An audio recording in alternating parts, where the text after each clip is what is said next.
सदगुरु महाराज की। देखो जी, इतनी सारी संख्या में बोलने में कंजूसी मत कीजिए। ईश्वर की बड़ी कृपा है, बोलने के लिए जवान दिए हैं।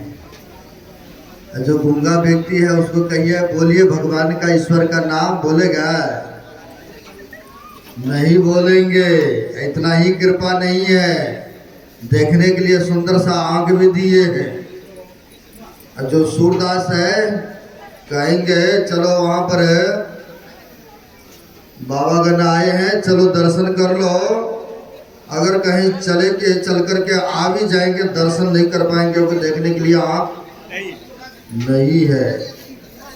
कई व्यक्ति आप लोग देखे होंगे अपाहिज, चलने से वो समर्थ है, लेकिन आप लोग तो अपने अपने घरों से चल करके यहाँ तक पहुँचे हैं।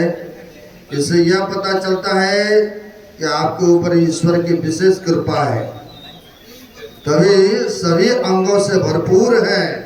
तो आइए एक बार और दोनों हाथ खड़े करके गुरुदेव का जय घोष कर लें। बोलिए प्रेम से श्री सदगुरु महाराज की जय।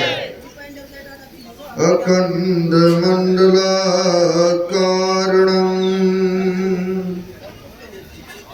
व्याप्त येन चराचरम् तत्पदं दर्शितं येन तस्मै श्री गुरवे नमः। परम गुरवे नमः। परापर गुरवे नमः। परमात्मा गुरवे नमः। आत्मा गुरवे नमः। आदि गुरुदेव अनादि गुरुदेव अनंत गुरुदेव अखिल गुरुदेव चरण गुरुदेव शरण गुरुदेव श्री गुरु महाराज चरणारविंदो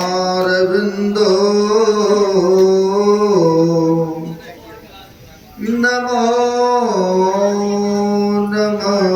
नमस्ते। श्री गुरु महाराज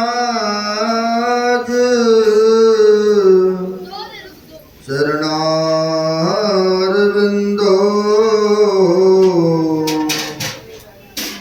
नमो नमस्ते। तीन लोग नौ खंड में गुरुदेव बरान को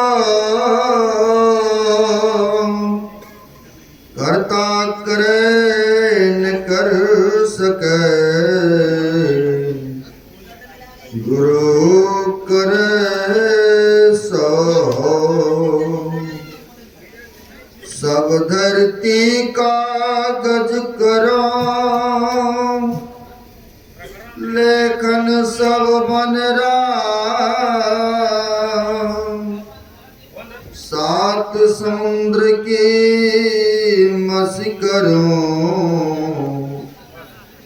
तो भी गुरु गुण लिखा न जाओ।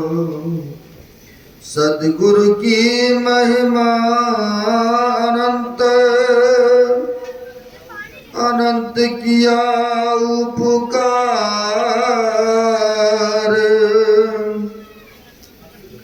लोचन अनंत उघारिया, अनंत दिखावन हार। प्रातः स्मरणीय अनुश्री भूषित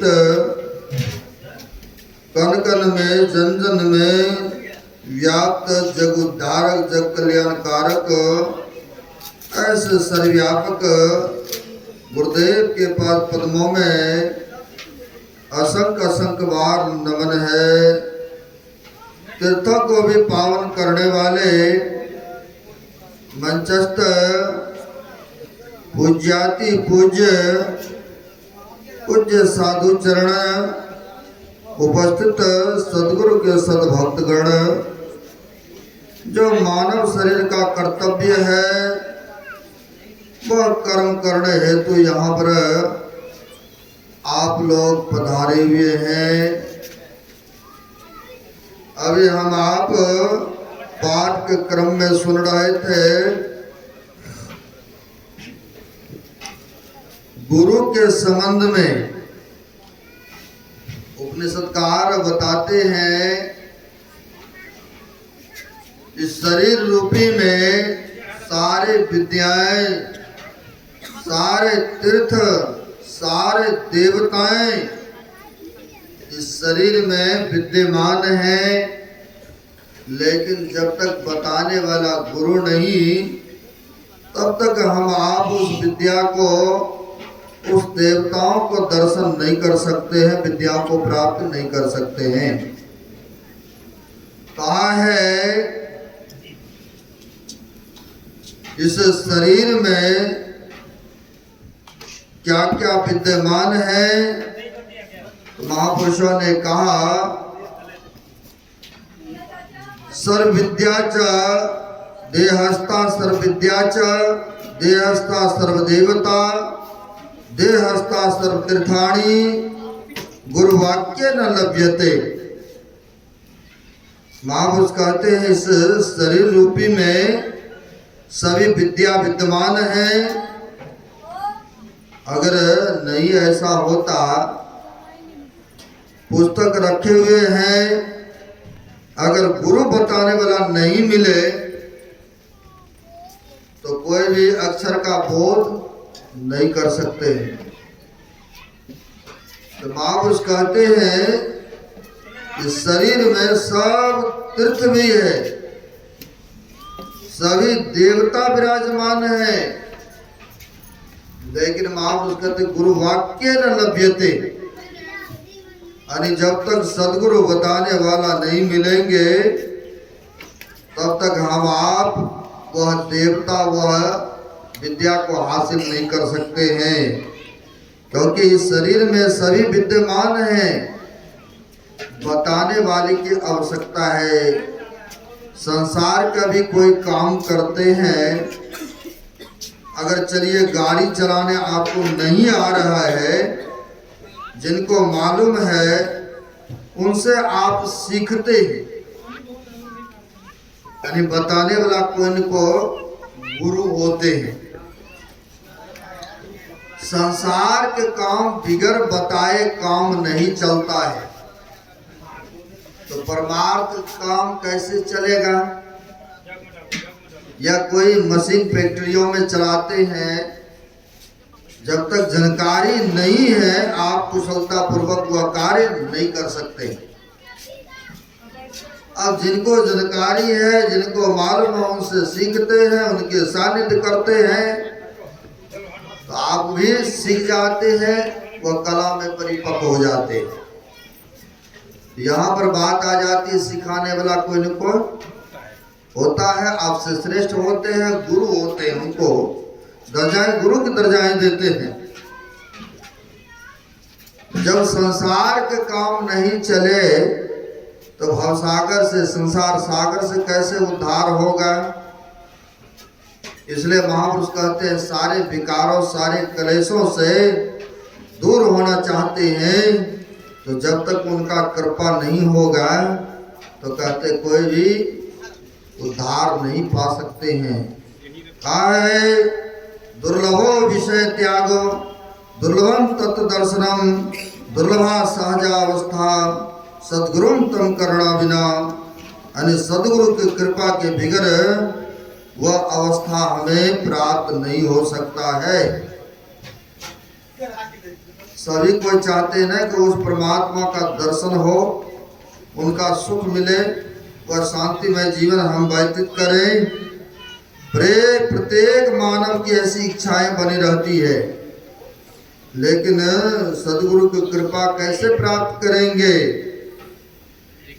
गुरु महाराज से किसी भक्तों ने कहा, गुरुदेव आजकल आपकी कृपा हमारे ऊपर आपका नहीं है, आपकी दया दृष्टि हमारे ऊपर नहीं है। जो भी था सुनाने के भक्तों ने सुना दिए। गुरु महाराज ने एक ही स्वर में उनको उत्तर दिया, दया चाहते हो, कृपा चाहते हो, दया को उल्टा दो। अगर याद करोगे तो देखो दया ही दया है। याद करने में मानव की कमी होती है। उदाहरण में बारिश सब जगह होता है, चाहे ऊंचे स्थान हो, चाहे नीचे स्थान हो, गंदी जगह हो, अच्छी जगह हो, बारिश सब जगह होते हैं। लेकिन पानी कहाँ टिकते हैं? जहाँ गड्ढा होता है वहीं न पानी टिकते हैं। ऊंचे स्थान पर तो मुश्किल है। उसी प्रकार से सदगुरु की कृपा तो सदैव शिष्यों के लिए बरसते रहते हैं, लेकिन शिष्य उस तरह का पात्र नहीं बन पाए, इसलिए लाभ नहीं ले पा रहे। गुरु महाराज के सेवक थे महर्षि साई स्वामी जी महाराज, जिसमें गुरुदेव स्वशरीर में थे। गुरु महाराज तो रह रहे थे उपा घाट भागलपुर में, लेकिन उनके जो करीबी शिष्य लोग थे, सत्संग के प्रचार के लिए जहां भगत लोग बुलाते वहां जाना होता था। क्योंकि कहा है, परमार्थ के कारण साधु धरा शरीर, परोपकार के लिए संत महापुरुष यह मानव जीवन को धारण करते हैं। उदाहरण में दिया है, वृक्ष कभू फल ना भखे नदीन संचय नीर, परमार्थ के कारण साधु धरा शरीर। वृक्ष हो, नदी हो, यह दूसरे को उपकार के लिए होते हैं। ठीक उसी प्रकार से संत महापुरुष भी जन साधारण के उपकार के लिए आते हैं। आज देख लीजिए, संत महापुरुषों ने योग साधना करके अपने आप को जान गए, पहचान गए। जिसने अपने आप को जान के, उनसे परमात्मा छिपे हुए नहीं होते। क्योंकि कबीर साहब ने कहा है, जो रूप आपने देखा सो साहब को पेखा। जिसने अपने आप को जान गया, साहब मतलब परमात्मा होता है, उस परमात्मा को भी पहचान गए। तो परोपकार के लिए संत महापुरुष धरातल पर आते हैं। गुरु महाराज उपाघाट भागलपुर में, और उनके जो सेवक थे महर्षि साई स्वामी जी महाराज, अपने साथियों के साथ सत्संग प्रवचन के लिए कहीं दूर लंबे सफर निकले। कहीं दूर लंबे सफर गाड़ी से, 4 व्हीलर से गए। सत्संग प्रवचन करके लौट रहे थे, जैसे हम ही लोग यहाँ आए हैं गाड़ी से। इतनी लंबी सफर से आए कहीं रास्ते में, ये तो उनकी कृपा है। कोई भी गाड़ी चलाते हैं, कब किसको कहाँ एक्सीडेंट ऐसा देखने को मिलता है। अब उसी प्रकार से पहाड़ होकर के आ रहे थे, ऐसा अचानक गाड़ी स्लिप करते ना, बारिश के मौसम होते देखे होंगे आप लोग। कई बार आप लोग का पैर भी स्लिप कर जाते हैं चलते चलते कीचड़ में। पहाड़ी इलाका था, रास्ता होकर के आ रहे थे, सड़क अचानक स्लिप कर गए। अब स्लिप कर गए, कहाँ खाई है, खाई नीचे की ओर है, जबरदस्त नीचे की ओर है। अब गाड़ी धीरे धीरे खाई की ओर बढ़ने लग गई। अब खाई की ओर गिरने की स्थिति में आ गए। जो सेवक गण थे पुकार लगाते हैं, आप गुरु महाराज रक्षा कीजिए, गुरु महाराज कृपा कीजिए। जब दुख आ पड़ती है कोई भी प्राणी को, कोई भी व्यक्ति को, दुख में सुमरन सब करे। दुख में विशेष करके भगवान परमात्मा का गुरु के याद आते। अब वहां पर बड़े जोर जोर से जो भी गाड़ी में बैठे थे सब शिष्य पुकार लगाते हैं, आप गुरुदेव हमारी रक्षा कीजिए, गुरुदेव रक्षा कीजिए। बहुत हजारों किलोमीटर दूरी पर गुरुजी इतने दूर में है, लेकिन गुरुदेव अंतर्यामी कहते हैं गुरु कभी सोते नहीं है। जो गुरु सोते हैं तो कब शिष्य का संकट आ जाएंगे, ऐसी विकट परिस्थिति आ जाएंगे तो फिर रक्षा कौन करेंगे। गुरु तो वह हजारों सहस्त्रों कान है, हजारों लाखों करोड़ों आंख है। हमारी इस सृष्टि में सेवक लोग कहाँ कौन सी परिस्थिति में सब देखते हैं और सबका पुकार भी वह स्वीकार करते हैं, सुनते हैं। कहा हजारों किलोमीटर की दूरी पर गुरुदेव अपने रूम में विराजमान थे बेड पर। और जब वृद्धा होते हैं तो लाठी की भी सहारा लेते हैं ना, लाठी सोटी भी रखे थे गुरुदेव ने।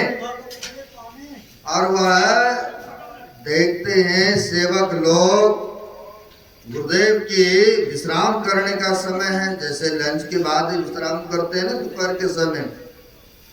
गुरु महाराज अपने बिस्तर से उठ करके लाठी दीवार में खड़ा करते हुए कहते, गिरो तो तुम कैसे गिरते हो। लाठी सोटी है और उठ फुट करके लाठी को लेकर दीवार पर खड़े करते हैं और कहते, गिरो तो कैसे गिरते हो, गिरो तो कैसे गिरते हो। और सब सेवक लोग देख रहे हैं कि गुरु महाराज ये कैसे अचानक, सोटी लाठी डंडे है, अगर गिर ही जाएंगे नीचे ही रहेंगे तो फर्क पड़ने का टूटने वाला तो है नहीं। लेकिन संतों की बात निराली है, उनकी मौज है। सेवक लोग देखते हैं और कहते हैं, गिरो तो तुम कैसे गिरते हो। सब सेवक देख रहे हैं कि महापुरुष तो मौज में है। अब होता क्या है, गाड़ी जो खाई में गिरने वाले थे, जो धीरे धीरे हजारों कितने फुटों की गहराई था, वह नीचे की ओर गाड़ी आ रही थी। अब यहाँ पर जो कहा, गिरो तो कैसे गिरते हो, लाठी को उठाए और दीवार में खड़े करते हैं। और वहां पर हुआ गाड़ी अचानक, वहां पर गाड़ी गिरने की कगार में है और गाड़ी अचानक खड़ गई उसी जगह। अब गाड़ी उसी स्थिति में खड़ गए। गांव के लोगों ने देखा ये साधु बाबा की गाड़ी तो खाई की ओर जा रहे थे, अचानक खड़े, चलो चलो चलो इनको हम लोग खींच करके बाहर करते हैं। धीरे आहिस्ते आहिस्ते सभी जो भी उनमें बैठे हुए थे आहिस्ते आहिस्ते सब निकले गाड़ी से। निकलने के उपरांत गांव समाज के लोगों ने भी, गांव समाज के लोगों ने देखा था और वो भी आए और गाड़ी को भी जो गिरने के कगार में थे उनको खींच करके सड़क पर करते हैं। और जब सड़क पर किए तो सबकी जान में जान आई, चलो बचाव हो गए, भगवान की कृपा। अब यह सभी गाड़ी में बैठ करके आते हैं भागलपुर कुप्पा घाट। और जब आए उस समय तो अपनी जीवन की घटना, किसी के साथ कोई तरह की घटना घटित होता है आप एक दूसरे से वार्तालाप करते हैं ना, कहते ना ऐसे से मेरे साथ। अब वहां पर वह दिन, वह समय, जो समय में गुरु महाराज उठ उठ के लाठी डंडे को करते, गिरो तो कैसे गिरते। अब यह कहने ही वाले में से थे, और सभी जो देखे थे गुरुदेव को इस तरह से, सब हैरान होते हैं कि गुरु महाराज कल विश्राम करने के समय में और कह रहे थे सोटी डंडा को गिरो तो तुम कैसे गिरते हो। वह सोटी डंडा को नहीं कह रहे थे गिरो कैसे तुम गिरते हो। यहाँ तो गाड़ी खाई में गिरने वाला था, इसलिए गुरु महाराज ने यहीं से आशीर्वाद दिया कि तुम कैसे गिर सकते हो मेरे रहते, हमारे रहते कैसे इस गाड़ी को तुम गिरा सकते हो। देखिए कहाँ हजारों किलो धूड़िया मीट पड़े अपने रूम में, और यहाँ सेवक की कैसे रक्षाएं होती है।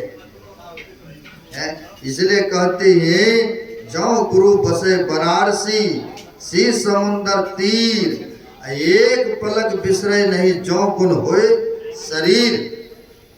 कहते हैं अगर शिष्य गुरु को पल पल याद करते हैं तो गुरु की कृपा उनके ऊपर सदैव होते हैं। लेकिन सच्चे सदगुरु पहुंचे हुए होना चाहिए है।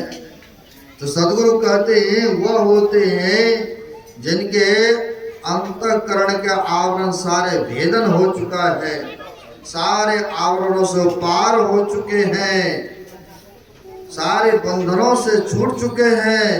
और जो बंधन से छूटे हैं वही तो दूसरे को भी छुड़ाएंगे ना। जो प्राणी जगे हुए हैं वही न दूसरे को जगाएंगे, और जो सोए हुए हैं तो दूसरे को कैसे जगाएंगे। जगे हुए ही दूसरे को जगा सकते। यानी जब तक सच्चे सदगुरु जीवन में नहीं मिलता है तो महापुरुष कहते हैं इस भाव सागर से उद्धार नहीं हो सकता है। रामायण में लिखा है बिन गुरु भव निधि तरे न कोई, जो बिरंची शंकर सम होई। कहते हैं बिना गुरु के भव सागर से उद्धार और कल्याण नहीं हो सकता है। क्योंकि ये संसार में जितने आए महापुरुष सुन रहे थे, राम आए, कृष्ण आए, जितने भी आए सबों ने गुरु को धारण किए हैं, सबों ने गुरु को बनाए हैं। और बनाना भी चाहिए, बनाना भी चाहिए। जो बिना गुरु के रहते हैं उनको क्या लोग कहते हैं, निगुरा है, निगुरा। नारद बाबा भी जब विष्णु लोक में जाते थे, अब बढ़िया वक्ता थे, बढ़िया भजन गाते थे, लेकिन गुरु धारण नहीं किए थे नारद बाबा। जब विष्णु लोक में जाया करते थे बड़ी आदर सत्कार उनका होता था। बैठने के लिए बढ़िया से कुछ की चटाई दिया करते थे। अब आदर सत्कार भाव सब कुछ। जब वहां से चले जाते थे बाबा नारद, तो जिस जगह पर बैठते थे वहां की जमीन की मिट्टी को काट करके फेंक देते थे। मिट्टी वहां की काट के निकाल के फेंकते थे। अब ऐसा चलता रहा, किसी ने कह दिया आप जाते तो आपका तो बहुत आदर सत्कार करता है, बड़ी भावना से आपको रखते हैं, आदर देते हैं, लेकिन जब आप चले जाते हैं पता आपकी कितनी बड़ी अपमान होती है। नहीं वैसा तो नहीं, कुछ पता तो नहीं है, हमें बताइए। कहा आप जब चले जाते हैं ना वहां से उठ करके जिस जगह पर बैठते हैं वहां के जमीन के मिट्टी तक काट करके फेंकते, आप दूसरी मिट्टी उस गड्ढे पर डालते हैं। और आप आते होंगे तो देखते होंगे ना लिपाई पोछाई किया हुआ, आप तो सोचते हो कि हमारे स्वागत के लिए लिपाई किए हैं। किसी के घर में कोई जाते तो झाड़ू पोछा लगाते हैं ना, तो सोचते चलिए स्वागत के लिए। आप जब चले जाते हैं मिट्टी वहां के काट के फेंकते, दूसरी मिट्टी डालते, लिपाई करते हैं। अब नारद बाबा को बता दिया तो उनको हुआ इतनी बड़ी मेरी अपमान, बहुत बड़ा मेरा अपमान करते हैं। तब तो चलो आज हम जाएंगे और जाते जाते कुछ दूर जाएंगे और फिर लौट के आ जाएंगे, देखेंगे अपने आंखों। आज ही हम देखेंगे। आया उसी तरह से प्रत्येक दिन की भांति नारद बाबा को बैठने के लिए दिया, उसकी चटाई दिया, बैठा वार्तालाप हुआ। जब वहां से निकले चलते बने तो देखा अब कुछ दूर ये निकल गए होंगे, अपने घर को जाते होंगे। अब इधर मिट्टी काटना प्रारंभ कर दिए। और जब मिट्टी काटना प्रारंभ कर दिए तब तक में आ पहुंचे। और जिसने बताया था उनका बात 100% सत्य निकला। पूछ देते हैं कि आप मिट्टी यहाँ की क्यों काट रहे हैं? आप तो घोर अपमान मेरा कर रहे हैं। ठीक ही फलाना व्यक्ति ने हमें कहा था कि आप जिस जगह बैठते हैं वहां के मिट्टी काट के काल फेंकता है। आज तो अपने आंखों से देख रहा हूं, इतना घोर अपमान मेरा। क्यों ऐसा करते हैं? अब प्रश्न खड़ा, क्यों ऐसा? अब विष्णु भगवान ने कहा तुम गुरु धारण नहीं किए हो, तुम जीवन में गुरु नहीं बनाए हो, तुम निगुरा हो, निगुरा। इसलिए मैं मिट्टी कटवा के यहाँ से फेंकता हूँ। कहा महाराज फिर गुरु मिलेगा कहाँ? आप कृपा करें बताएं। कहा जाओ नदी के किनारे, नदी के किनारे तुम्हें गुरु मिलेगा। सुबह सुबह आया तो वहां पर देखते हैं जाल डाल करके मच्छी को भी देखे होंगे, नदी गंगा जी में देखे होंगे, मच्छी मारने लगे। मछुआ को देखा। अब यह नारद बाबा सोचने लगे यह कहीं मेरा गुरु बन सकता है, ये मच्छी कछुआ मारने वाला, नदी के किनारे रहने वाला। नहीं ऐसा नहीं हो सकता है। अब वहां पर गुरु उनको नहीं बनाए, वापस लौट आए विष्णु लोक में। विष्णु भगवान ने कहा तुमने गुरु नहीं बनाया, मेरा वचन का उल्लंघन किया, अब तुम्हें 84 में जाना पड़ेगा। अब 84 में जाना पड़ेगा, बड़ी अफसोस की बात। फिर अर्जी विनती करने लगे, कहा ठीक है तुम कल फिर जाना, एक मौका और देता हूं, लेकिन 84 तो तुम्हें जाना ही पड़ेगा। लेकिन हम तुम्हें एक मौका और देता हूं, कल सुबह सुबह जाना। अब वह फिर दूसरे दिन सुबह सुबह प्रातः कालीन आते हैं तो देखते हैं नदी के किनारे कपड़ा लेकर के पाठी पर धुआ कपड़ा साफ कर रहे थे एक व्यक्ति। अब कपड़ा साफ कर रहे थे, इनको बता दिया था जो सुबह सुबह मिलेगा उसी को तुम गुरु मानना, उससे शिक्षा दीक्षा लेना, वही तुम्हारा गुरु होगा। अब यह आए सोचने लगे ये तो कपड़ा धोने वाला है, इसको हम कैसे गुरु बनाए? अगर कहीं इनको गुरु हम नहीं बनाते हैं तो हो सकता है मेरा फिर वही अपमानित वाली बात होगी, अब फिर से हमें 84 में जाना पड़ेगा। अब गए, चरण पकड़ते हैं कपड़ा साफ करने वाले का। कहा तुम क्यों कपड़ा पकड़े, आप तो खुद ज्ञानी हो। कहा नहीं भगवान विष्णु का आदेश है, आज्ञा है, आप हमें कुछ शिक्षा दीक्षा दें, हम गुरु नहीं बनाए हैं, आप हमें वह ज्ञान देने की कृपा करें। देखिए भेष भलो धोबी का हो या मच्छी मारने का या भिखारियों का है, लेकिन उसके अंदर में जो गुरु ज्ञान है कहते सबसे बढ़ चढ़ करके है। महापुरुषों ने कहा है देश कैसा भी रहे। अब एक तो गुरु को अपमान किए थे कि नहीं ये मच्छी कछुआ मारने वाला गुरु हमारा नहीं हो सकता है। अब यह फिर भय है, डर है, कहीं इनको भी नहीं मानेंगे तो हमें सीधी 84 में नरक में जाना पड़ेगा। अब यहाँ पर महापुरुषों ने कहा देश कैसा भी रहे पर जिसके ऊंचे ख्याल है। अब बाहर से दीन देखिए, भीतर से मालो माल है।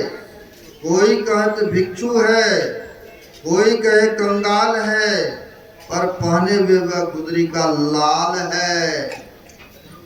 देखने में भलो लगता है कि कुछ नहीं है उनके पास में। अगर साधु महात्मा के पास कुछ नहीं है तो बड़े बड़े लीडर लोग, बड़े बड़े पदाधिकारी गण देखिए कैसे उनके पास जा जा करके पैरी हाथ लगाते हैं और आशीर्वाद मांगते हैं। महाराज आपके आशीर्वाद रहा, पिछले 5 सालों से तो हम बढ़िया से यह सत्ता पर बैठे हैं, कुर्सियों पर बैठे बढ़िया चला रहे हैं।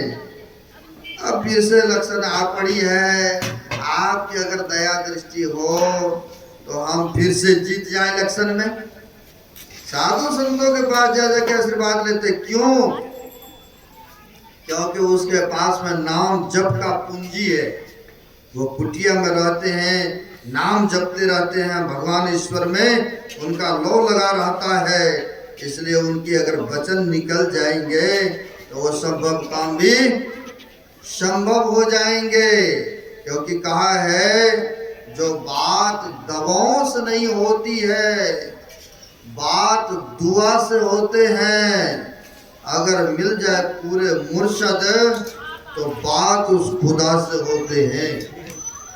अगर वचन संतों का निकल जाए तो संभव काम भी संभव हो पड़ते हैं, है ना।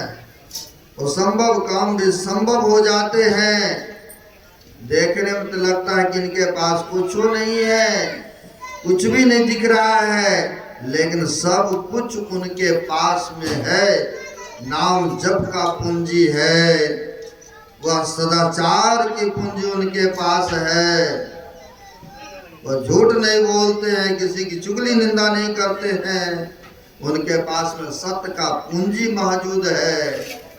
इसीलिए लोग आते हैं उनसे आशीर्वाद लेने के लिए, ताकि इनकी आशीर्वाद मिल जाए तो हमारा जीवन निहाल हो जाएगा। अब यहाँ पर नारद बाबा ने वह कपड़े धोने वाले से कहते हमें आप दीक्षा दीजिए। भेष तो उनका धोबी वाला था, भेष बना करके देखे। फिर इनकी परीक्षा की घड़ी थी, बड़ी अर्जी विनती किया तो अपने रूप में आया और नारद बाबा को शिक्षा दीक्षा दिए। कहा एक प्रश्न खड़ी है, विष्णु भगवान का श्राप हमारे ऊपर है, गुरुदेव आप कृपा करें। कहा क्या? कहा उसने हमें कहा है 84 में तुम्हें जाना पड़ेगा। कहा कोई बात नहीं है, तुम मेरा बन चुके हो तो तुम्हें हमें उद्धार अवश्य करेंगे। इस 84 से हम तुम्हें अवश्य बचाएंगे। कहा जाकर विष्णु भगवान से कहना कि महाराज यह कैसा होता है 84 थोड़ा जमीन पर बना करके एक नक्शा तैयार किया गया, बताया जाए कैसा होता है, आप बताएं हमें दिखाएं। जब ऐसा कहा कि जब तुम्हें इस तरह से बना करके नक्शा दिखाएंगे तो उस पर लोट-पोट करना, बोलना वो भी 84 आप ही का बना हुआ है, ये भी 84 आप ही बनाए हैं। फिर इसी को हम लोट-पोट करके हम पार हो जाते हैं, मेरा पार हो जाते। अब ऐसा युक्ति बता दिया। आया विष्णु लोग, विष्णु भगवान से कहते हैं प्रभु वह 84 थोड़ा बता दे कि कैसा होता है। जमीन पर बताए बना करके।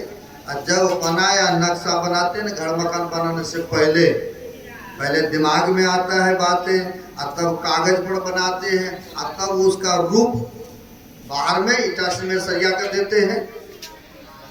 अब वहां पर कहा बताए कैसा होता है। इस पृथ्वी पर बनाया नक्शा, नारद बाबा उसी पर लोटपोट करने लगे।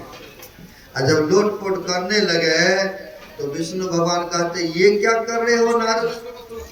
कहा वो भी 84 आप ही का बनाया हुआ है, ये भी 84 आप ही का है,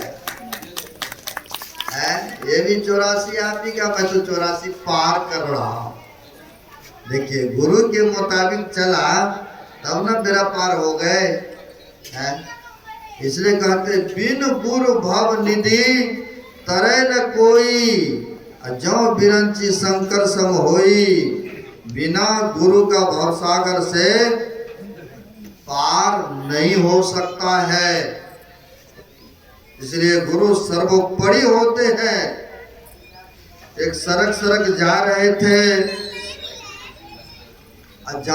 थे तो देखा जो बनाते हैं ना बाजार शहर में, देखे होंगे आप लोग, तो क्या बनाते, चीलम बनाते हैं, वो गुरगुरा बनाते हैं, पीने वाला जो होते हैं। अब तो इधर देखने कम मिलता है, लेकिन अभी भी राजस्थान हरियाणा जाएंगे तो बहुत लोग वो पीते हैं। अब देखते हैं वह बना रहा है, साधु बाबा उस होकर के जा रहे थे। साधु बाबा ने कहा ए कुम्हार क्या बना रहे हो। कहा साधु बाबा हम चीड़म बनाने जा रहे हैं, जो गांजा भांग पीते हैं ना लोग। कहा हम चीड़म बनाने जा रहे हो। अरे भाई उसको मत बनाओ, सुराही बनाओ, सुराही बनाओ, ताकि सुराही जो बनाओगे लोग खरीदेंगे, गर्मी का मौसम है। चीलम बनाओगे दूसरे का कलेजा छाती जलेगा है, लेकिन सुराही बनाओगे लोग पिएंगे पानी तो तुम्हारा नाम लेंगे, अच्छी बिक्री होगी। बोला ठीक ही कहते हैं। अब ऐसा किया, होता क्या है, अब वह चिलम बनाना छोड़ करके सुराही बनाने लगा। और जब सुराही बनाने लगा तो मिट्टी से आवाज होती है, मिट्टी से आवाज निकलती है। आहा किस कुम्हार जी आपकी विचार बदला, किंतु मेरा तो किस्मत ही बदल गए, तो कुम्हार कहते वो कैसे, तुम इस तरह से बोल रहे हो। कहा आपका विचार बदला लेकिन मेरा किस्मत बदल गए। कहा वो कैसे बताओ। कहा चिलम बनाते, इसमें बार बार अग्नि रखता, स्वयं हम तो जलते ही जलते, और जो व्यक्ति इसमें लेकर के पीता है उनकी छाती को, कलेजे को हम जलाते। लेकिन अब जो है हम भी ठंडा रहेंगे। मटका बनाया, गर्मी के दिनों में पानी रखते ना जल। कहा अब जो बनाने जा रहे हो आप, हम भी ठंडा रहेंगे, और जो हमारे से निकाल के जल ग्रहण करेंगे वो भी ठंडा रहेंगे। इसलिए तुम्हारी तो विचार बदला है लेकिन मेरी तो जीवन लीला बदल गए हैं। यह मिट्टी का जवाब हुआ। यानी गुरु जी के उपदेश से देखिए जीवन किसी का बदल जाते, जीवन लीलाएं जो है वो बदल जाते हैं। जो गुरु की बातों को मानते हैं, संत महापुरुषों के वचन को जो मानते है ना, हमारे गुरु महाराज ऐसे कृपालु हैं, ऐसे पहुंचे हुए संत। कई बार ऐसा भक्त मनोकामना ले ले करके आते थे गुरु महाराज के पास में, बहुत इच्छाएं ले ले करके आते थे। संत जो होते हैं अंतर्यामी होते हैं, भक्तों को क्या क्या चाहिए। एक दिन की बात है, अपने बेटा और बहू को लेकर के पहुंच गए आश्रम में। इसलिए पहुंचा कि उनको धन दौलत रुपया मकान तो बहुत था, अब गृहस्थी लाइन में भोगने के लिए कोई पुत्र या पुत्री चाहिए। अब शादी के ना जाने कितने वर्ष हो चुके थे, यहाँ वहाँ बहुत इलाज कराए लेकिन संभव नहीं दिख रहा था। सोचा हम गुरु महाराज के पास चलते अपने बेटा और बहू को लेकर। आया गुरु महाराज सो शरीर में थे, आया चरण पर अपना सर को रखते हैं और अपनी अर्जी विनती लगाते हैं कि गुरुदेव आप तो अंतर्यामी हैं, आप तो पहुंचे हुए संत हैं, हमें क्या चाहिए आप कृपा कर दीजिए। हमें तो आपकी कृपा से धन रुपया मकान नौकर चाकर बहुत कुछ है, लेकिन कोई वंश को चलाने के लिए एक भी कुछ नहीं है, नहीं पुत्र नहीं पुत्री। बड़ी अर्जी विनती किए, बहुत किए, तो संतों ने मौज में आकर के कई बार डांट फटकार भी लगा देते हैं। उसी तरह से जैसे घुमियार जो है अंदर में तो हाथ देते हैं सहारा, मटका बनाते हैं ना, अंदर में तो हाथ रखते हैं, बाहर से पेंटी लेकर के मारते पीटते हैं, लेकिन कहते हैं घर घर काटे खोट, अंदर हाथ सहार दे बाहर मारे चोट। डांट फटकार लगाया, लेकिन कहते हैं गुरु का जो डांट फटकार सुनते हैं बर्दाश्त करते हैं, और फिर भी जो गुरु का डोर नहीं छोड़ते हैं उसी का नैया बेड़ा पार लगते हैं। डांट फटकार लगाया फिर भी बैठे रहे, सुनते रहे। मौज में आकर के महापुरुषों ने एक प्रसाद उठाया, फल और दे दिया, फल प्रसाद उठाया और दे दिया। जब दे दिया तो सेवक लोग थे हमारे जैसे, कहा गुरुदेव की कृपा हो गए है, अब चिंता की बात नहीं है, क्योंकि अपने हाथ से उठा के दिए हैं ना।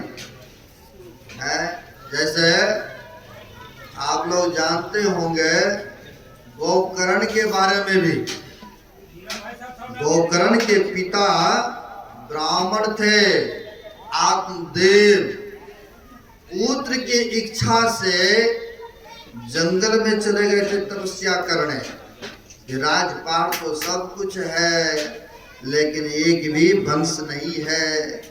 उस ख्याल से, उस उद्देश्य से वह चले गए थे। जिनका उपास कर रहे थे प्रसन्न हो करके आया और प्रसाद उठाया और दे दिया, कहा जाओ खिला देता, तुम्हारे मनोकामना पूर्ण हो जाएंगे। ऐसा आशीर्वाद दिए थे। पत्नी को धुंधली को ले आकर तो दिया, यह प्रसाद खाओ, संतों महापुरुषों का दिया हुआ है, हमारी और आपकी इच्छा पूर्ण हो जाएंगे। लेकिन विश्वास उनको नहीं हुआ कि फल खाने से कहीं पुत्र रत्न की प्राप्ति होगी। अड़ोस पड़ोस से जाकर के उन्होंने कहा ये देखो देखो फल मिला। कहा अरे बरसों से गाय तुम्हारे दरबार पर बांधे हुए हैं, अरे जाओ उस गाय को खिला दो, कहीं फल खाने से पुत्र कहीं जन्म लेता है। क्योंकि व्यर्थान हुई देव ऋषि वाणी संतों का दिया हुआ था, गाय को खिला दिए। समय आने पर उसी से गोकर्ण का जन्म हुआ।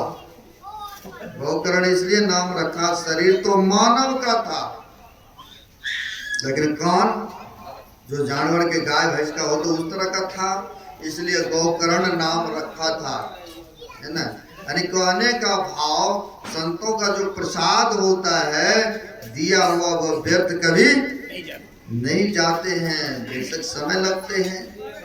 अब दे दिए प्रसाद, यहाँ पर मिल गए, सेवकों ने कहा आपके ऊपर कृपा हो गए हैं, जाइए अपने घरों को जाइए, ज्ञान भजन सत्संग करते रहिए, आस्था बनाए रखे, विश्वास।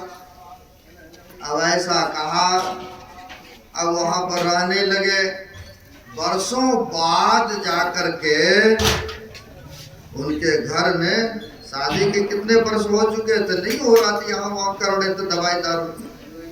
जब आशीर्वाद मिला, वर्षों के बाद उसके घर में एक पुत्र का जन्म होते हैं, बड़ी खुशी। सत्संगी थे, धन दौलत रुपया बहुत कुछ थे। अब बड़े मन में उत्साह खुशी हुआ। आज जिन महापुरुषों की कृपा हुआ है, जिन गुरुदेव की कृपा हमारे ऊपर हुआ है, अब उन्हीं को बुला करके सत्संग भंडारा करवाते हैं, लोगों को खिलाएंगे, सत्संग सुनाएंगे, साधु बाबा आएंगे, दान दक्षिणा देंगे, भोजन कराएंगे, जिनकी कृपा हुआ है हमारे ऊपर। ऐसा खुशी में देखते हैं ना, लोग के घर में जब पुत्र जन्म लेते हैं तो लोग ना जाने पार्टी शार्टी करते हैं। अगर कहे 2-4 बेटियां हो जाए घर में तो सिर बहुत भारी हो जाते हैं, काहे ले किसी को बुलाएंगे ने, ऐसा समाज में देखने को मिलता है ना। अब वहां पर तो सब कुछ प्रेजेंट है, धन दौलत रुपया पैसा। सोचा गुरु महाराज को बुलाया जाए, सत्संग इसी तरह से पंडाल लगाया जाए। गए गुरु महाराज से समय लेने के लिए, जैसे यहाँ पर भी हमारे श्रद्धेय राकेश बाबू, रोहित बाबू, मुकेश बाबू सब समय लिया। अब फिर समय को चाह रहे थे कि चेंजिंग कर दें, बच्चे का परीक्षा चल रहा है। हम लोग बोले देखिए आगे से आगे करेंगे, आगे भी प्रोग्राम है, फिर आगे हम लोगों को जनवरी में बिहार यूपी करना है, नेपाल जाना है, झारखंड 3-4 महीना उधरे रहेंगे, 3 महीना। तो बोले जो समय निर्धारित हो गया वही अब रहा जाए। आज देखिए इस तरह से अब ये लोग भी गए समय लेने के लिए कि संतों को बुलाते हैं, पंडाल लगाएंगे, संगतों को बुलाएंगे, भंडारा कराएंगे, सत्संग कराएंगे। गए गुरु महाराज से समय लेने। जब समय लेने गए कि फलाना तारीख को समय दिया जाए गुरुदेव, गुरु महाराज से अर्जी किए, आपकी कृपा से हमें पुत्र रत्न की प्राप्ति हो चुकी है। उसी खुशी उत्साह में हम लोग चाहते हैं भी सत्संग कराओ, लोगों को, पब्लिकों को खिलाओ, भंडारा कराओ। ऐसा तो गुरु महाराज तो अंतर्यामी महापुरुष, तो गुरुदेव ने कहा ये तारीख को, यह दिन में, इस महीना में नहीं होगा, यह तारीख यह महीना में नहीं समय मिलेगा, आपको इसे आगे चल करके मिलेगा। मानते हैं इसी महीना तो कई बार होता है, समय बुक होता है या किसी तरह की पता होता है, कहते नहीं नहीं अगले महीना कराएंगे। अब ऐसा गुरुदेव ने कहा कि तारीख इस महीने को नहीं, अगले तारीख को, अगले महीना कराना स्थिति को। अब महापुरुष ने कहा, उसका वचन नहीं टाला। भक्तों ने कहा ठीक है गुरुदेव, जिसमें आपकी खुशी हो वही समय निर्धारित कर दिया जाए। अब वही तारीख व महीना तिथि निर्धारित कर दिए गुरु महाराज ने, लोगों को जानकारी दिया। लोग बहुत सारे आए सत्संग में, पब्लिक बहुत आए सुनने के लिए। गुरु महाराज भी अपने शिष्यों मंडलियों के साथ वहां पर आगमन के लिए चल पड़े। अब होता क्या है, जिस बच्चे के खुशी में टेंट लगाए थे, सुनिएगा गौर से, नहीं तो फिर कहिएगा साधु बाबा आए थे, वही बात हो जाएगा। एक बूढ़े का 2 बेटा था, समय हो गया कहीं ज्यादा, इसलिए लगता ध्यान इधर उधर। एक बूढ़े का तो बेटा था, अब बूढ़ा बेचारा बीमार हो गए अचानक, शरीर है तो बीमार हो नहीं है, वे बीमार पड़ गए। बड़े भाई ने छोटे से कहा जाओ डॉक्टर साहब को ले आओ, वही लेकर के जाने की समर्थ नहीं है, उस समय गाड़ी घोड़ा इतना नहीं होगी। कहा डॉक्टर साहब को बुला के ले आओ भाई, सख्त बीमार है पिताजी। गए डॉक्टर के क्लिनिक पर, वहां गए, डॉक्टर साहब चलिए हमारे पिताजी सख्त बीमार हैं, आप चलें। डॉक्टर कहीं से आया था, कहा देखो हम आए कहीं से, क्या हुआ, ऐसे बात है। बोला ये दवाई बोतल में था, पीने वाला जड़ी बूटी वाला, बोला ये ले जाओ और ऐसे हिला डुला करके पिला देना पिताजी को। अब आया छोटे भाई, कहा बड़े भाई ने पूछा कि क्या आया नहीं डॉक्टर, कहा नहीं आया तो नहीं, बोला आएंगे बाद में, ये दवाई ले जाओ, और कहा कि पिताजी को हिला डुला करके दवाई पिला देना। अब देख लीजिए, सुनने की पेड़ हो गए ना, उनको सुनने का पेड़ हुआ। कहा था दवाई को हिला डुला के पिलाने के लिए, अब बेचारा दोनों भाई कोई हाथ पकड़ा कोई टांग पकड़ा, हिलाया डुलाया, जो भी उसमें था वो भी राम नाम सत्य हो गए बूढ़े बेचारे का। दवाई क्या पिएंगे। डॉक्टर आया, क्या हुआ है, तो डॉक्टर साहब जैसे हिला डुला करके पिलाने लगे तो रे तब तो पिए, वो तो चलते पड़े। अरे बुर्बक कहेगा, तुम्हें तो बोला था दवाई को हिला के पिलाने के लिए ना, तुमने उसी को हिला डुला दिया। तो वही बात, सुनने का फर्क पड़ता है ना। सुनिए, ऐसा मौका फिर नहीं मिलेगा बार बार, वर्षों के बाद तो यह मौका मिला है। अब होता क्या है, गुरुदेव को बुलाया, इसी तरह से टेंट वगैरह सब लगाया, बड़े धूमधाम के साथ सभी भक्तों के लिए भंडारा का व्यवस्था, रहने की व्यवस्था, बड़े बड़े लाउड स्पीकर साउंड लगा, लोगों को जानकारी हुआ कि महापुरुष आ रहे हैं, और उत्साह के साथ सारा कुछ घर वाले भी प्रबंध किए थे। सुबह से सत्संग प्रारंभ होना था और सुबह प्रातः कालीन महापुरुष भी आना था। बहुत सारे संगत शाम के बेले ही पहुंच चुके थे, कुछ सुबह भी आना था। जिस बच्चे के खुशी में आयोजन विशाल रखा था, वह बच्चे का सुबह 4 बजे ही मृत्यु हो गई। बड़ी अफसोस की बात है, जिस खुशी में इतनी बड़ी व्यवस्थाएं हो रही है, खर्चा लाखों लाख हो रही है, और वह बच्चा ही नहीं रहा। सब घर के लोग रोना पिटना कल्पना स्वाभाविक बात है। एक तो हो नहीं रहा था, इतने वर्षों के बाद घर में खुशी आया, उत्साह आया, और वह बच्चा रहा ही नहीं। सब आदमी रोना पीटना कल्पना इस तरह से बड़ी चिंताग्रस्त हैं, अब रो रहे हैं सब। इधर पंडाल भी नहीं, एक दिन पहले लग जाता है पंडाल। अब यह संगत भी आ चुके हैं। अब होता क्या है, बहुत सारे पब्लिक भी, सारा प्रबंध भी भंडारा का। अब गांव के लोगों ने कहा देखो जो घटना घटित होना था वो तो हो ही गया, अगर रोगे धोगे जो भी पब्लिक बाहर से आई है उनको पता चलेगा वो भी चले जाएंगे, और कहीं गुरु महाराज को पता चला तो वो भी फिर सत्संग प्रवचन नहीं फरमाएंगे, फिर वो भी सब किए कराए टेंट टंडा पंडाल लगाए सब बेकार हो जाएंगे। ऐसे करो, जो होना था तो वो तो हो गया है, लेकिन सत्संग होने दो, बाद में जो करना होगा करेंगे, इसका दफनाना होगा या जो करना होगा करेंगे, लेकिन अभी इसको रख दो रूम में और इसे रोना पिटना मत, सत्संग होने दो, बाद में देखेंगे जो करना होगा। ऐसा कहा। थोड़ा देर के लिए सब आदमी शांत हुआ। गुरु महाराज की गाड़ी आ गई और जो पब्लिक थे वो जय जयकार करने लगे। बड़ी उत्साह के साथ आया, मेज पर बैठे, प्रवचन सत्संग फरमाने लगे।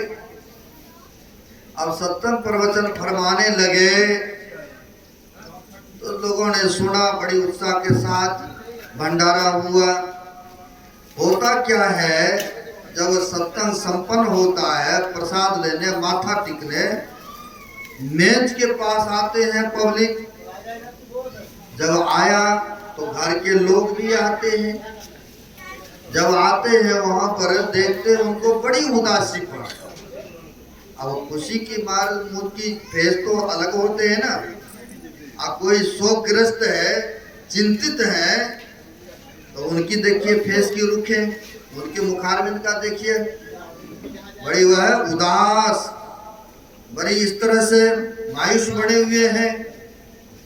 तो गुरु महाराज तो अंतर्यामी, राम भगवान भी अंतर्यामी, कि सीता को हरण करके ले गए हैं रावण कहाँ, तो लंका में, लंका में भी अशोक वाटिका में रखे हैं। अब फिर भी राम भगवान पूछते हैं गाछ वृक्ष भालू बंदरों से कि हमारी मृगनयनी सीता को देखे हो क्या? उनको पता नहीं था?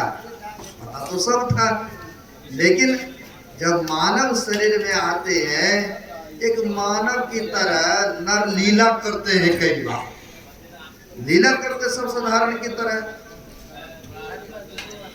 अब ठीक उसी प्रकार से घर के लोग आए माथा टिकने गुरुदेव को, तो गुरुदेव कहते हैं कि क्या जी तुम लोग बड़े उदास हो, बड़ी चिंताग्रस्त हो। अरे तुम लोगों ने हमें बुलाए हो तब ना हम लोग आए हैं तुम्हारे निवास स्थान पर सत्संग करने, लेकिन तुम बड़ी उदास, तो क्या बात है? वह व्यक्ति तो फूट फूट के रोने लगे, क्योंकि एक ही पुत्र था, जिस खुशी में इतनी सारी व्यवस्थाएं, रोने लगे। दूसरे गांव के लोगों ने कहा गुरुदेव जिस खुशी में यह सत्संग करा रहे थे, ये इतने बड़ी विशाल पंडाल लगाए हैं, वही पुत्र इनका नहीं रहा। आज सुबह ही 4 बजे इनके पुत्र का डेथ हो गए, मृत्यु हो चुकी है। उनको वह रूम में रखे। गुरु महाराज ने कहा अच्छा ऐसा बात है? कहा हाँ गुरुदेव, इसीलिए यह घर के लोग सभी चिंताग्रस्त हैं, दुखी हैं। बोला कोई बात नहीं, कहाँ है, चलो ले चलो उनके पास हमें। गुरु महाराज को लेकर गए, जिस रूम में कपड़े से लपेट सपेट करके एक तख्त पर रखे थे, बेड पर ले करके गए। बच्चे को चादर उगरवाया, उगरवाया तो देखा तो संतों की मौज में आकर के कहते इसकी माँ कहाँ है? अरे उसको बुलाओ, बच्चा तो भूख से परेशान है, बेहोश है। और सुबह का बच्चा अगर कहीं भूख से परेशान, हाथ भी फेंकेगा, चिल्लाएगा भी, पैर भी फेंकेगा, छोटे बच्चा है तो नहीं।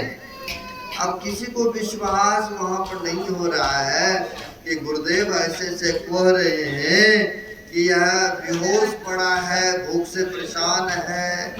गुरु महाराज कहते हैं अरे कहाँ है इसके माँ, बुलाओ इनको, बच्चे को दूध पिलाएंगे। लेकिन घर के लोगों को और भी जो थे विश्वास नहीं हो रहा था।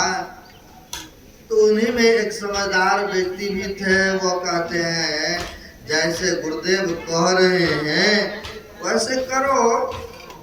कहाँ है उसके माँ को ले आया जाए। बेचारी को बुलाते हैं, वो आई, बच्चे को गोद में दिया गया कि गुरुदेव का आदेश है इनको दूध पिलाने की। अब गुरु महाराज भी उसी जगह हैं के बच्चे को गोद में दिया गया। कहा रे इसको स्तनपान कराया जाए, दूध पिलाया जाए। गुरु महाराज का आदेश हुआ। उनके माँ बेचारे बच्चे के माँ जैसे दूध पिलाने लगे, अब बच्चा भी दूध पीने लग गए। श्री सद्गुरु महाराज बच्चे भी दूध पीने लग गए, क्योंकि संतों का आशीर्वाद था ना, है? वह प्रसाद जो दिए थे संतों का आशीर्वाद थे। आप महाभारत देखे होंगे या पढ़े होंगे, अभिमन्यु को तो युद्ध में मार दिए, और उनका जो पुत्र गर्भ में पल रहा था, अब ब्रह्म शास्त्र जब छोड़ा अश्वत्थामा ने, भगवान कृष्ण ने, वेद व्यास जी ने भी कहा अरे ये तो सृष्टि का प्रलय हो जाएगा। अर्जुन भी छोड़ दिया था, लेकिन अर्जुन को तो छोड़ने का भी विद्या मालूम था, लौटाने का भी विद्या मालूम था, लेकिन अश्वत्थामा को छोड़ने का तो विद्या मालूम था, लेकिन लौटाने का मालूम नहीं था। लौटाने के लिए कहा, क्योंकि वह ध्वस्त करना चाह रहे थे। जब नहीं उधर से लौटा पाए तो दूसरे दिशा में छोड़ दिए। गर्भ में पल रहे थे, गर्भ में पल रहे थे अभिमन्यु का पुत्र, उसी को ऊपर वार कर दिए। लेकिन भगवान कृष्ण का कृपा, उनका दया दृष्टि, भगवान कृष्ण का कृपा हो गए। कृपा हो गए तो ब्रह्म शास्त्र भी कुछ बिगाड़ नहीं हो पाया, कर पाया, और वही आगे चल के राजा परीक्षित भी हुए हैं, है ना? हुए, यानी जिनको रखने वाला परमात्मा है, जिनके ऊपर कृपा संत महापुरुष का है, कहते हैं राखन वाले सैया मार सके न को, अब बाल न बाका कर सकिए जो जगबैरी होय। अगर संतों की कृपा है उनके ऊपर, संसार के लोग एक तरफ हो जाए, उनको चाहेंगे गड्ढे में हम गिरा दें। संसार के लोग ऐसा है, दूसरे का बढ़ती चढ़ती देख करके भी एक दूसरा जलन करते हैं और चाहते हैं किसी न किसी प्रकार से इनको गड्ढे में हम गिरा दें। ऐसा देखने को मिलता है समाज में, बहुत ऐसा होता है। लेकिन जिसके ऊपर कृपा है, संतों महापुरुषों का आशीर्वाद है, तो कहते संसार के लोग एक तरफ हो जाए, क्योंकि उस ईश्वर की कृपा है ना, महापुरुषों का सर पर हाथ है ना, लेकिन उनका कुछ बिगाड़ नहीं पाते हैं। परमात्मा दो ही जगह हंसते हैं, एक तो दुख में हंसते हैं, अगर किसी के परिस्थिति विकट आ गया है, गांव समाज रिश्तेदार उनके चाहते इसको किसी तरह से ऊपर उठा दे, हेल्प करते हैं, क्योंकि परिस्थिति से लाचार हो चुके हैं। लेकिन परमात्मा कहते हैं अरे हम तो चले इसको दुख देने और तुम लोग चले उसको सुख देने के लिए, ये संभव नहीं हो सकता है। किसी को उस मालिक ने सुख दिया है, और संसार के लोग चाहेंगे हम इसको गड्ढे में गिरा दें, तो वहां पर भी परमात्मा हंसते हैं, अरे मैं चला इसको सुख दे रहा हूँ और तुम लोग चलो दुख देने के लिए, संभव नहीं हो सकता है ना। इसलिए कहते एक दुख में एक सुख में वह मालिक हंसते हैं। जिनके ऊपर संतों की महापुरुषों की कृपा हो जाए, तो कहते संसार के लोग कुछ नहीं कर पाएंगे। और ऐसा प्रमाणित है, ऐसा सबूत है। हमारे गुरु महाराज का बढ़ती चढ़ती सुना काजोदिया में, एक भागलपुर कुप्पा घाट में बड़े पहुंचे हुए महर्षि में ही परमान जी महाराज एक संत रहते हैं, और हमारे गुरुदेव की कुटिया जस्ट गंगा जी के किनारे में ही, बहुत बड़ा जगह है, नदी के किनारे में, गंगा जी किनारे में है। तो नाम बढ़ती चढ़ती सुना अयोध्या के साधु बाबा ने, तो सोचा कि नहीं दर्शन के लिए जाना चाहिए, साधु के दर्शन चलो जाना चाहिए। उनके मन में हुआ कि हम जाएंगे, फलाना तारीख को टिकट बना लिया अयोध्या से, ट्रेन की टिकट बनाए। अब बनाते हैं, वह तिथि वह दिन वह तारीख आए, वह ट्रेन में जा करके बैठे, संतों के दर्शन के लिए चले। अब ट्रेन में कुछ अच्छे भी सज्जन है, कुछ बूढ़े भी हैं, कुछ भगत भी है, तो कोई पॉकेट मार भी है। नहीं, आप लोगों को भी ऐसा चक्कर लगा होगा, हम लोगों को तो लगा है ना, लगा है? ऐसा देखने को मिलता है। अब होता क्या है, उस बोगी में ये साधु बाबा बैठे हैं, एक विवाहित पति पत्नी भी बैठे हैं।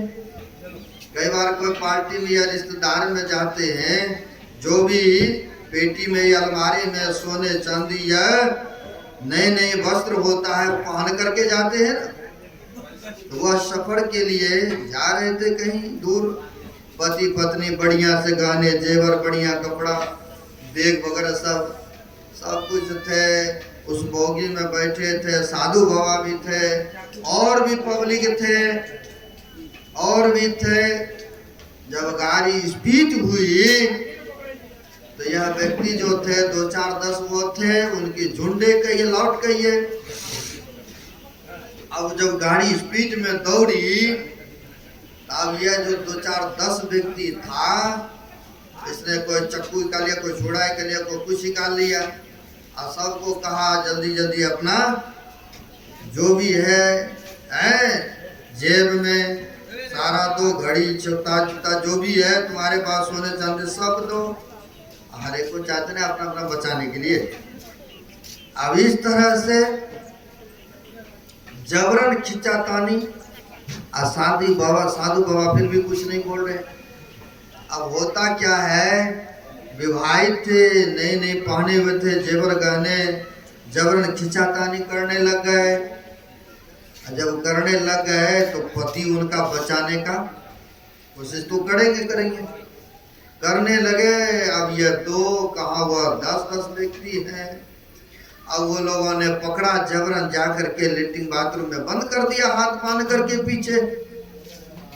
और ट्रेन बोगी में बहुत आदमी है, सब साइलेंट है, कुछ बोलेंगे कहीं कुछ मार दे चक्कू छुरा। अब इनको जबरन इस तरह से खिंचातानी करने लगे। अब खिंचातानी करने लगे, गान की पकड़ के खींच लिया और रत्ती करने लगे। और साधु बाबा को दया आ गए। साधु बाबा ने कहा कि भाई देखो तुम छोड़ दो, क्यों इस तरह से इतना अत्याचार कर रहे हो, आजीवन बात तो कोई भी किसी को बोल सकते हैं।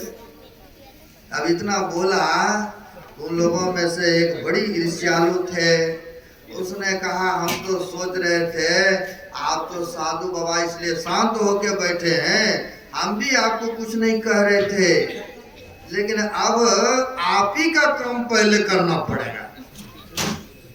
अब देखिए, आजीवन बात कहने में कहा आप ही का काम करना पड़ेगा तमाम। अब साधु बाबा अकेला, वो लोगों ने जबरन बीच बोगी से हाथ पकड़ा, खींचते हुए ले आया गेट पर। काम तमाम करना है, खींचते हुए ले आया गेट पर। चलती हुई ट्रेन में दोनों पांव पकड़ा, चलती हुई में फेंक दिया। चलती हुई ट्रेन से फेंक देते हैं। कई बार होता क्या है, गांव के बगल से निकलते हैं ना पटरियां वगैरह सब, और उसको तो नहीं पता था कि गांव आएंगे क्या आएंगे। फेंका तो चलती हुई ट्रेन में से गिरा तो होता क्या, कई बार ना पुआल वगैरह सब रखा रहता है पटरियों के पास, नरम स्थान होता है।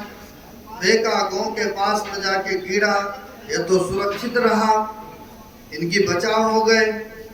गांव के लोगों ने देखा बाबा ये कैसे गिर गया अचानक।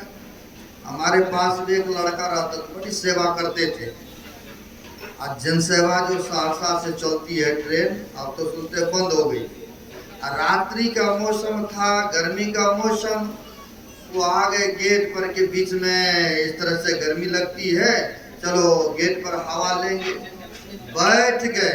नहीं, आप लोग भी गेट पर आकर लेते हैं ना प्रकृति की हवा, बैठ गए। ये तो आंखों देखी घटना घटित है। अब बैठ गए गेट पर, गेट पर बैठे। निंद्रा देवी भी तो ऐसे करेंगे ना, बैठे बैठे भी कई आदमी नहीं नींद ले लेते हैं। अब वहां पर जो है गेट पर बैठा, अचानक आंख लग गए अब आंख लग गया, अचानक जो है पलटी मार दिया चलती हुई ट्रेन में। संजोग ऐसा सेवा करते थे, कहते सेवा का दान किया हुआ या किसी का उपकार किया हुआ कभी अपकार नहीं होता, अनिष्ट नहीं होता है, कहीं न कहीं जाकर के वह फलीभूत होता है। सेवा करते थे। अब होता क्या है, गिरा लेकिन इधर नहीं आकर के वो उधर कैसे गिरा मुड़ी बगलों, और गिरा तो जा करके पलटनिया खा करके उधर चला गया। एकांत में खेतों में गिरा था, गए जो कामद होता है, गाय भैंस रखते हैं, वहां पर गए, पैर में चोट लगा तो कुछ टूटा था कुछ फूटा था। गए तो लोगों ने देखा तो उसका दवाई पट्टी करवाए, फिर यहाँ से आश्रम से लड़का को भेजे, फिर गया उसको लेकर के आया। ये तो आंखों देखी बात है ना।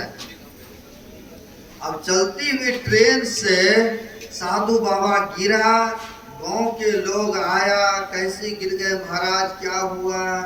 कहा हमें तो कुछ नहीं हुआ, हम तो बच गए हैं, लेकिन अगर बचाना ही चाहते हो, फलाना बोगी नंबर में ऐसे ऐसे वो लोग चढ़ा हुआ है, जबरन सबका लूट घसोट कर रहा है। तो पहले वायरलेस वाला चलता था ना मोबाइल, अब तो बड़ा बड़ा, ये छोटा छोटा चला, पहले बड़ा बड़ा होता था। फिर वहां पर किया गया अगले से अगले फोन, फिर वहां पर रोका, उन 10 को पकड़ तो लिया। अब साधु बाबा कहाँ जा रहे थे? संतों के दर्शन के लिए, गुरु महाराज के दर्शन के लिए। फिर दूसरी ट्रेन पकड़ते हैं, दूसरी ट्रेन पकड़ा, जब ट्रेन से भागलपुर उतरा, वहां से अभी सर्दी का मौसम कहिए, बरांडे पर कुर्सी लगा करके गुरुदेव धूप लगा रहे थे, आपके जैसे श्रद्धालु लोग पास में बैठे हुए थे संतों के सानिध्य में। अब होता क्या है, यह साधु बाबा गए, बेग झोली रखते हैं, जाकर के नमन किए, नमन करने के बाद बैठ गए। अब इसने अपना घटना बताना ही था, मुंह से वचन निकालने ही वाले में से थे कि अंतर्यामी गुरु महाराज यही वचन निकाल दिए कि जाको राखे सैया मार सके न को, अब बाल न पाका कर सकिए जो जगमेरी हो। कहा गुरुदेव ये तो घटना सारा मेरे ऊपर ही हुआ है, आपकी कृपा रही, आपके दर्शन के लिए मैं जा रहा था, आया यहाँ, आपकी देन है जो कि मैं तो बाल बाल बच गया हूँ, आपने हमें ऊपर कृपा की है। ये बात तो मेरे साथ घटना घटित हुआ, ऐसे ऐसे बात है ना। तो कहने का भाव, जो सच्चे दिल मन से संत को मानते हैं, उनके कहे अनुसार चलते हैं, बेशक सानिध्य में गुरु जी नहीं दिख रहा है, लेकिन वह सूक्ष्म रूप से आपके हर वक्त साथ है, हर वक्त साथ है। अगर उस तरह से आप चलते हैं कहे अनुसार, तो देखिए संतों की कृपा आपके ऊपर सदैव बरसते रहेंगे, पल पल आपको वह संकटों से, वह विपत्ति की घड़ियों से आपको रक्षा करते रहेंगे। इसलिए संत सदगुरु के चरण में अपने आप को अर्पित समर्पित कर देना चाहिए, जो शेष जीवन बचा हुआ है। अगर चाहते हैं कल्याण, चाहते हैं भविष्य में हमें किसी भी तरह का उलझन परेशानी नहीं हो, चाहते कि हमारा आगे चल करके सुखद जीवन व्यतीत हो, मंगलमय हो, तो आइए संत महापुरुषों से जुड़िए और जुड़ करके उनसे शिक्षा दीक्षा लेकर के सुमरन भजन कीजिए। कहते थोड़ा भी सुमरन किया हुआ कभी निष्फल नहीं जाता है। जैसे बूंद बूंद से देखते हैं, बाल्टी भर जाता है, टूटी पास रखते हैं, कई बार टूटियां लीकेज होता है, तो होता क्या है, उस जगह पर रख देते हैं बाल्टी, धीरे धीरे आस्ते आस्ते वह बाल्टी भर जाते हैं बूंदों बूंदों से। ठीक उसी प्रकार से थोड़ा थोड़ा भी सुमरन भजन करते रहेंगे, पुण्य का पूंजी एकत्र होता चला जाएगा और सदगुरु का कृपा सदैव बने रहेंगे। कहने के लिए तो बहुत सारे बातें हैं, समय अधिक होने को जा रहा है, करीब करीब 11:30 होने को जा रहा है।